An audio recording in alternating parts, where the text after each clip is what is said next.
kuna swala la mahusiano, afu ndio masuala ya kuzaa au kuhalalisha kwamba sasa nitaenda kuoa au kuolewa. Tunatamani sana hawa vijana au wa kike basi waanze mahusiano ikiwezekana, lakini pia masuala ya kubeba mimba na kujifungua kwenye umri wa miaka 20. Ina maana chini ya miaka 20 basi tunaita huyo atakuwa amepata changamoto za afya ya uzazi katika umri mdogo. Nashukuru. Kuna madhara yapi akipata ujauzito kabla ya umri huo? Madhara ni mengi. Tunajua hata vijana wenyewe wanaweza wakachangia vitu vingi. Kwamba kuna swala la uelewa kwanza.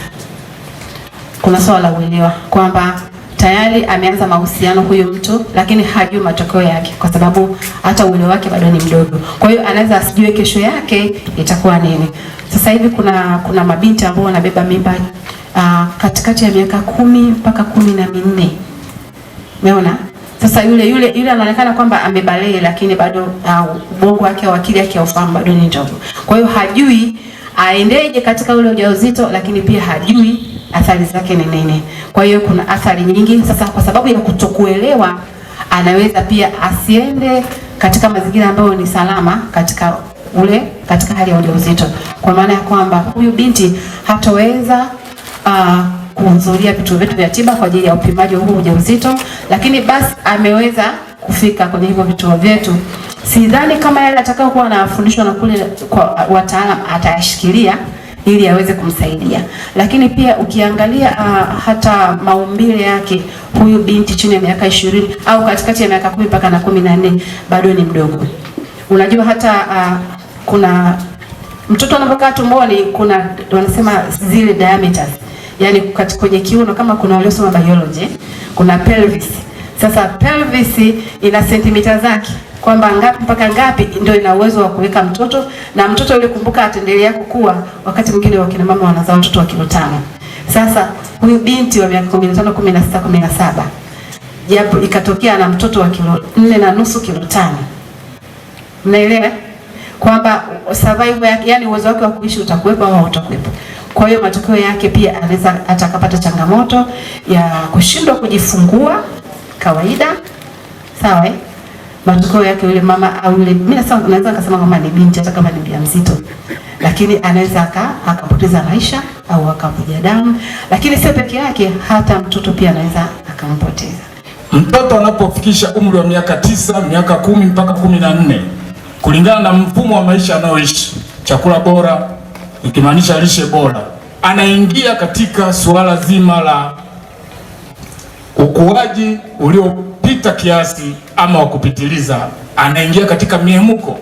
Hivyo basi katika elimu ya utoaji, ndio maana katika shule za msingi kuna suala zima la michezo, ile inaondoa mihemko. Sekondari pia mpaka vyuo mihemko inapungua, na kadri ya siku zinavyozidi kwenda umri unazidi kusogea. Mtaalamu amezungumza pale kwamba kupata ujauzito ama mimba mapema ni pale umefikisha umri wa miaka 20.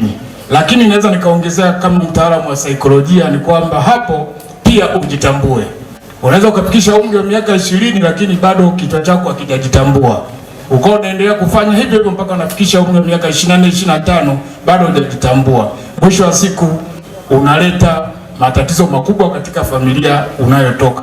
Psychologically inaonyesha kwamba mtoto anayelelewa na mzazi mmoja huwa kuna baadhi ya vitu anavikosa, hususan mama, sio mimi. Wanasema wao wataalamu kwamba mama akimlea mtoto akiwa peke yake bila baba, kuna vitu vile mtoto atakosa. Kuna baadhi ya familia, kuna watoto, kuna mama, hakuna baba. Hata kijana yule aliyesema kwamba yeye anagawa mbegu atakimbilia kule kwa sababu anajua kuna ulinzi. Lakini pia kitu kingine tuna tamaa. Utaona mwenzako labda yupo shule amevaa t-shirt nzuri, amevaa kiatu kikali. Sema sasa na mimi ni hapa. Hiyo pesa kwenye familia unayotoka haipo. Kwa hiyo lazima kufanya nini kwa yule kijana? Si ndio hivyo? Yule kijana labda ambaye aliweka ombi anasema sasa mimi nimekubaliana na ombi lako. Kwa hiyo kitu cha kwanza cha kufanya tunatakiwa tupate elimu. Sisi ni wababa wajao, na kwa upande wao mabinti ni mama wajao. Tunajifunza ile somo ili tuweze kuwaelekeza hata watoto wetu ambao tutawazaa mbeleni, pamoja na ndugu zetu wanaotuzunguka kwa ujumla, ili waweze kuepuka na madhara kama alivyosema daktari mkuu kwamba kuna upande wa mwanamke pati ya pelvis ambayo inakuja kutanuka kabla hata hajafikia umri wake, ambayo inasababisha yeye mwenyewe kufariki pamoja na mtoto kufariki, au mimi kwa ujumla nasema anakuwa mjane akiwa mtoto. Hali huko ni mbaya.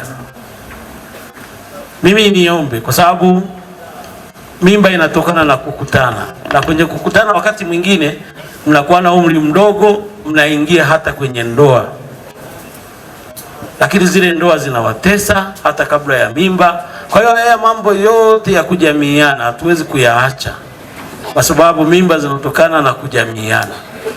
Tujamiiane kwa wakati unaoruhusu, na haya mambo huwezi kuyachanganya, shule na kujamiiana. Na ndio maana ukipata ujauzito huko shule wanakuondoa shuleni, ili watu wasizoee kwamba kumbe unaweza kupata mimba ukaendelea kusoma. Kwa hiyo mwangalieni, jamii au wazazi wajikite sana kuwapa elimu watoto wao. Sisi wakati tunakuwa, dada zetu walikuwa wakikaa na mama zetu wanawaeleza, manake mama anajua huu umri mtoto wangu anaweza akapata ujauzito.